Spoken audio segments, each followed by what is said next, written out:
Tonight is going to be a special broadcast for the New Jersey Devils, and I have one of the broadcasters here to basically speak on tonight's game. What do I mean by that? Well, we have a lot to discuss in this episode. Buckle up.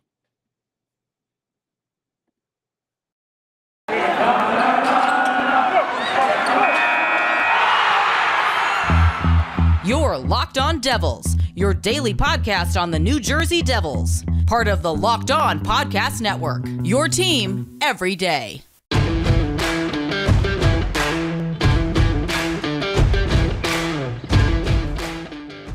Alrighty now, what is up, New Jersey? Welcome back to the Locked On Devils podcast here on the Locked On Network. I'm your host, Kyle Chaki, play-by-play announcer, and also Devils writer for Pucks and Pitchforks, Trey Matthews.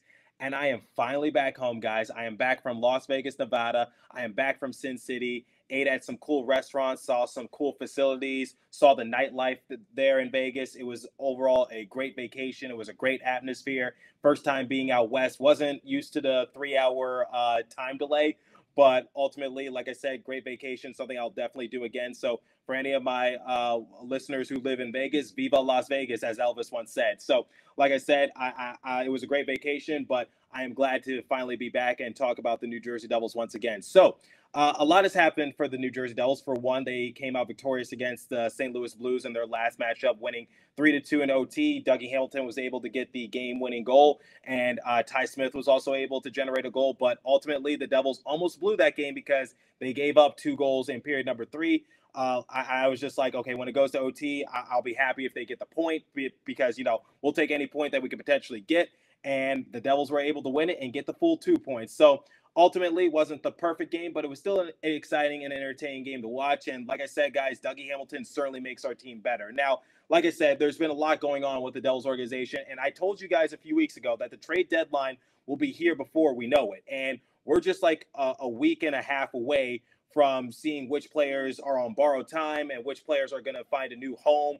And we're just hearing the rumors start to scramble even more.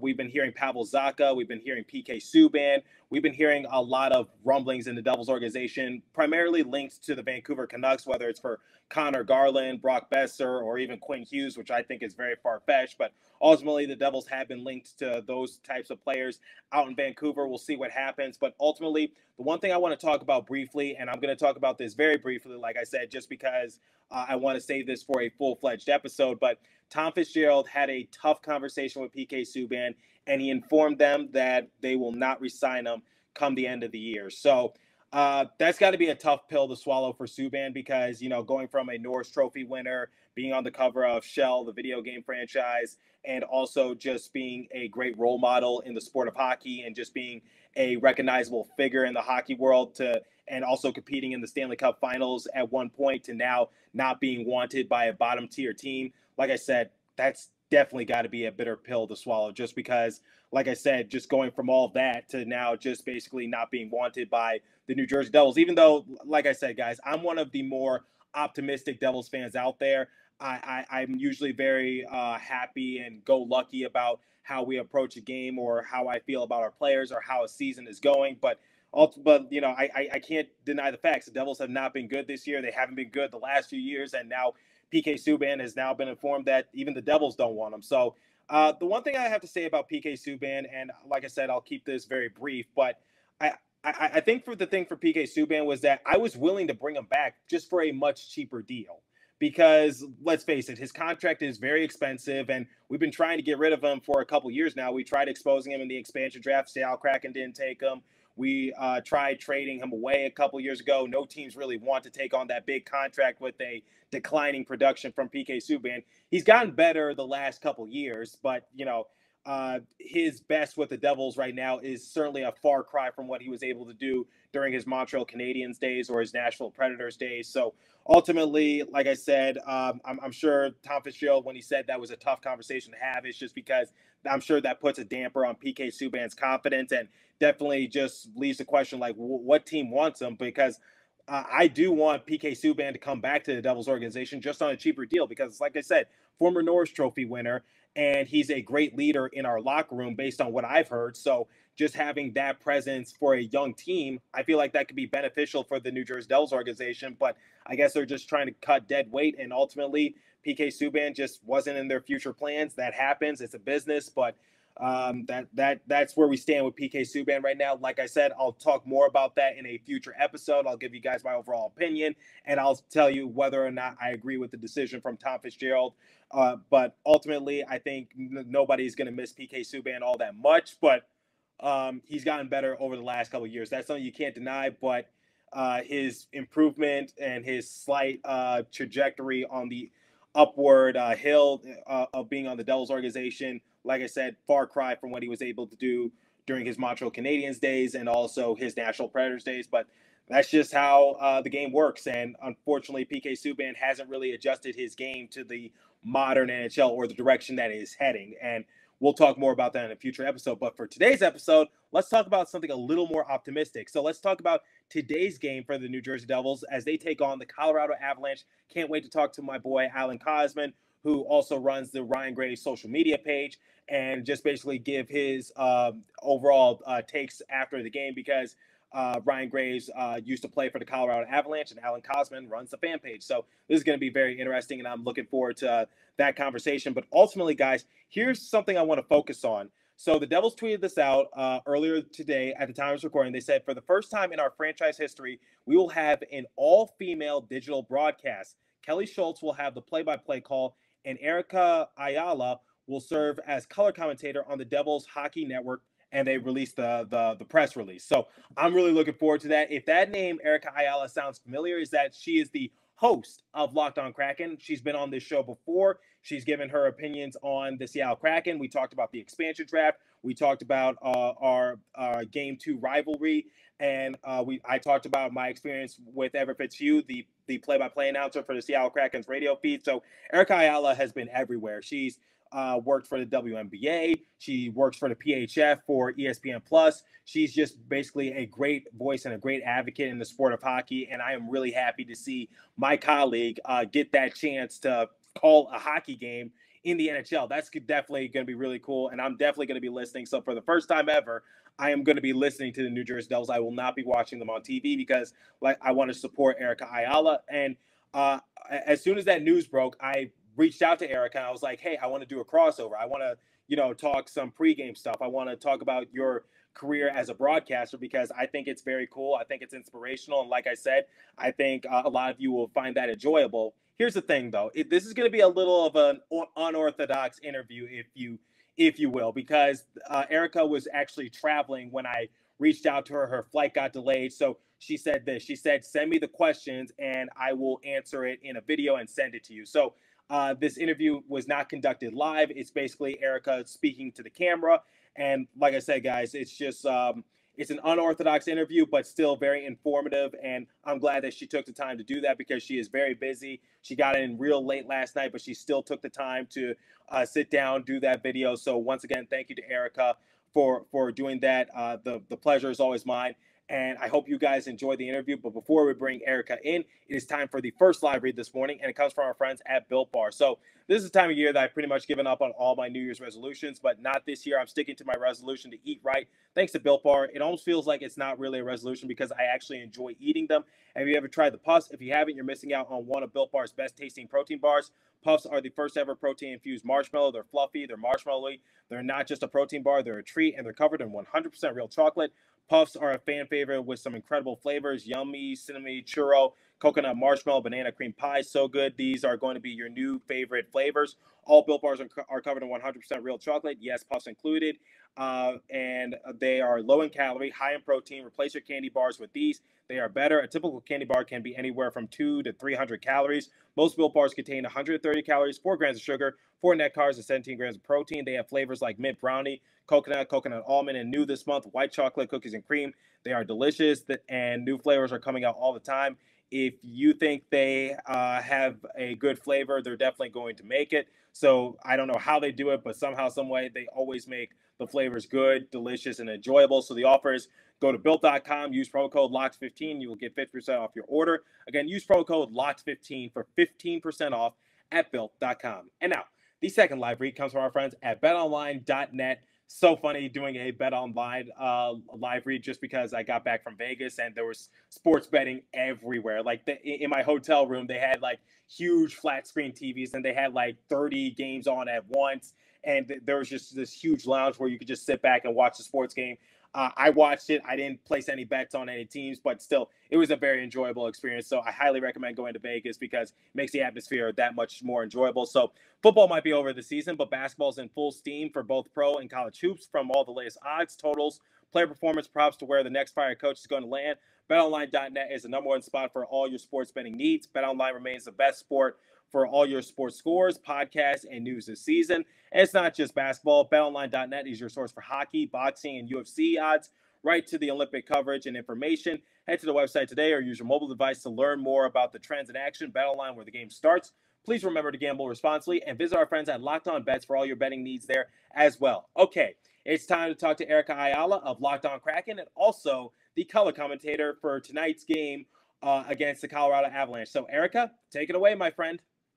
Hey, Locked On Devils fans, Erica Lindsay Ayala here. I am the host of Locked On Kraken. And of course, Trey Matthews and I have done crossovers before. I like to call them squadcasts over on Locked On Kraken. But I'm coming to you today in a video message. Trey and I couldn't be on together. I had some travel delays, but I'm here in Newark. I'm representing Black Rosie. More on that in a little bit. But for those who maybe don't know and haven't heard our crossover episodes before, again, my name is Erica. I will be serving as the radio analyst for today's game as the New Jersey Devils take on the Colorado Avalanche. The play-by-play will be Kelly Schultz. We've been invited by the Devils to call the game as part of their gender equality celebration, which I'm very excited about. Both Kelly and I call games for the Premier Hockey Federation. That is the professional women's league here in the United States and Canada by way of Toronto, and they'll expand to Montreal next season. I've been calling games in the PHF since 2017. I've been covering the league since 2016. So I am the longest tenured analyst on the radio waves or on ESPN Plus these days for the Premier Hockey Federation. I've called games for the Connecticut Whale, for the Boston Pride, and for the Riveters, including at the championship game when they won right at Barnabas Health Hockey House in 2018. So the games, as I mentioned, are on ESPN Plus, and actually the Premier Hockey Federation works with a broadcast company in Florida. So we're calling games remotely. We've been doing that for the past 2 seasons. We used to call them in arena. So I was calling games in arena at Barnabas, in arena at Warrior. A lot of the PHF teams play at NHL practice facilities. But it's pretty cool to have a full production. It's amazing to see how much the league has grown and to have our product on ESPN Plus, and the championship will be on ESPN2 later this month. And you might see me involved in some things. I can't say too much right now, but it's been amazing to see how ESPN Plus has embraced the National Women's Hockey League, or I should say what used to be the National Women's Hockey League and is now the Premier Hockey Federation. So far, the season's going pretty well. There are 4 original teams, or as I like to call them, the founding 4 teams of the NWHL, now the Premier Hockey Federation, and that is the Connecticut Whale, the Boston Pride, the Metropolitan Riveters, and the Buffalo Beauts. The Boston Pride won in the first season, and they are the most recent champions. In the second season, the Buffalo Beauts took home a title. In the third season, the Riveters took home the title. We've had an expansion to Minnesota. They won in season 4. The only founding 4 team to not win a championship is right now in second place and has a 10-game win streak, and that is the Connecticut Whale. Captain, now Shannon Turner, used to go by Shannon Doyle, has been such a mainstay for this Connecticut Whale team, and they're looking for that number 1 spot, but they're going to have to contend with the Toronto Six, the most recent expansion team playing out of Toronto, coached by Mark Jocelyn and Hockey Hall of Famer Angela James. I mentioned the Minnesota Whitecaps. It's been kind of a slow start for them as they really just haven't been able to get their strategy, their game strategy down. I quite honestly think they're being outcoached by some of the other teams. So that being said, the Riveters are a team that have lost a handful of one-goal games. The Buffalo Buttes are a team that, although they're at the bottom of the standings, and I know Trey has called some Buffalo Buttes games in the preseason, even though they are a scrappy team, they can keep some of the teams at the top of the table in close, tight games. So truly it's anyone's game, but I think team to watch out for sure is the Connecticut Whale, as they seem to be peaking at the right time. That being said, I know that you just got an OT winner by Dougie Hamilton just the other night on Sunday. Well, let me tell you, just next door, the captain, Madison Packer, for the Riveters. She was able to get an OT winner as well, a nasty backhander, beating Katie Burt, who up until that point was riding 2 consecutive games shutout, no goals, and it was Madison Packer that was able to get it done. I was on the call. You can check that out on social media.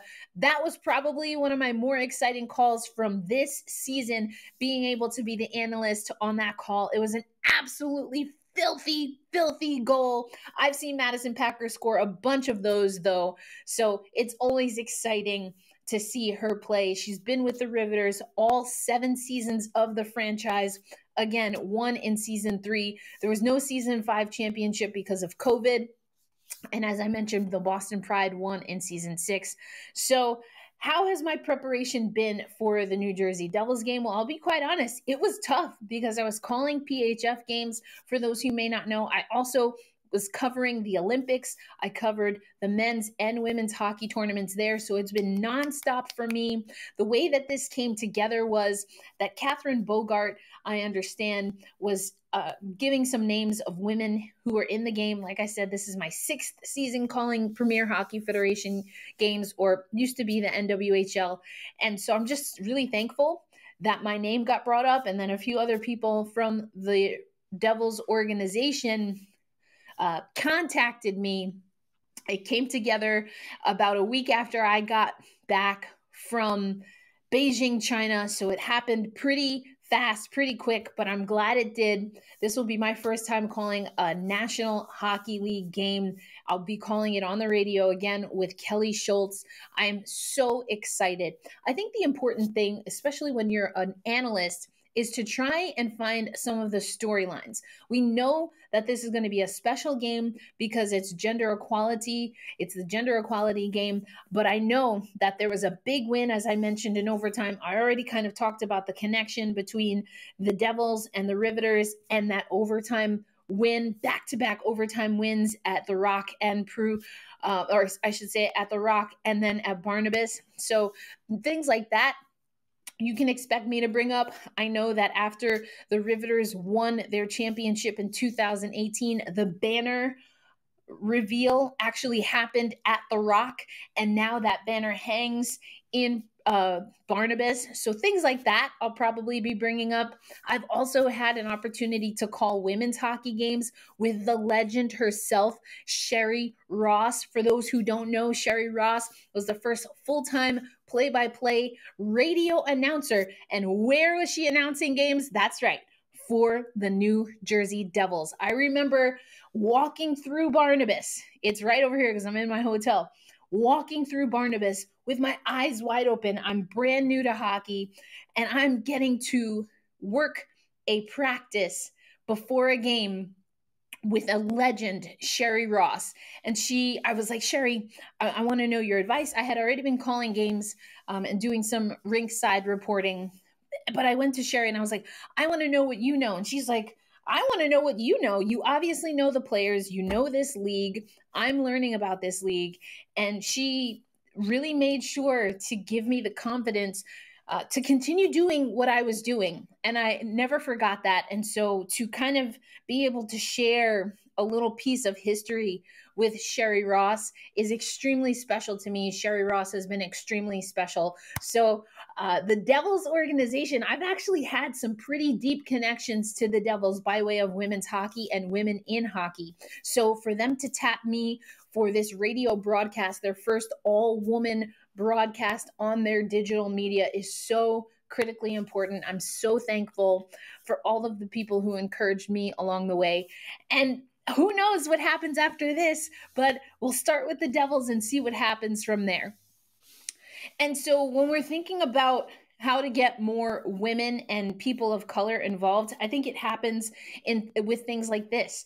If it weren't for someone who was asked to do commentary for women's hockey but didn't feel comfortable doing it, and they recommended me, if I hadn't been recommended and plucked from being a journalist to come into the booth, then this wouldn't have happened. I'm actually the first and only Black person, period, to ever call games in this women's hockey league. I'm also Latina, so I'm the first Black Latina to call games. And I think that's kind of cool. I didn't seek to make history, but what I want to make sure is that I'm not the last. We have to make sure that we continue to, when we see someone that wants to learn what we do in hockey or who wants to learn the game, we have to keep inviting people. But then also when we see someone that has potential, maybe they're calling games in another sport, maybe they just have a really good eye. And even if they're watching games as a fan, they can break things down. You have to encourage people and sometimes get them to work outside of their comfort zone. Trey and I have talked a lot about his mentor, who is someone obviously that I cover over at Locked on Kraken, Everett Fitzhugh. So having those kinds of exchanges, I think, is how we get more Black women. Hello, Black Rosie. Let's go. I think that's how we get more Black women. I think that's how we get more melanated people. I think that's how we get more people that identify in all kinds of ways. I think that's the way that we do it, is by looking outside of our network and not assuming that hockey has to look and sound a certain way. If you've got the energy, if you've got the passion, and if you know how to encourage people to do and refine their natural skill, I think that will continue to broaden where hockey can go and elevate it. It's already a fun and fast and exciting sport, and now we need to get fun and fast and energetic voices in the sport, and that's hopefully where I come in, but I'll let you be the judge.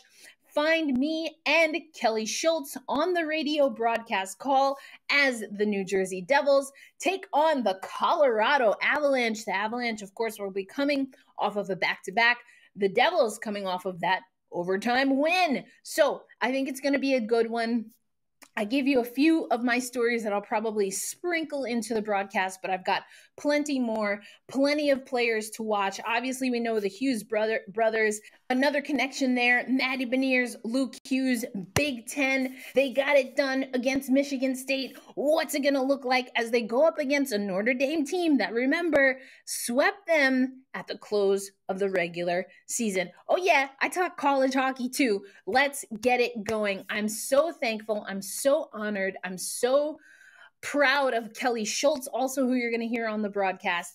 Tomorrow, or I guess today, is going to be fantastic. Thank you so much, Trey, for inviting me on. I'm sorry that the timing couldn't work where we could riff, but hopefully I gave you and your fans a little bit of an insight on my background, what you can expect from me on the call. And like I said, I hope you tune in and let's just have some fun. That's what I like to do. I like to bring energy and fun to the broadcast, and I hope you enjoy.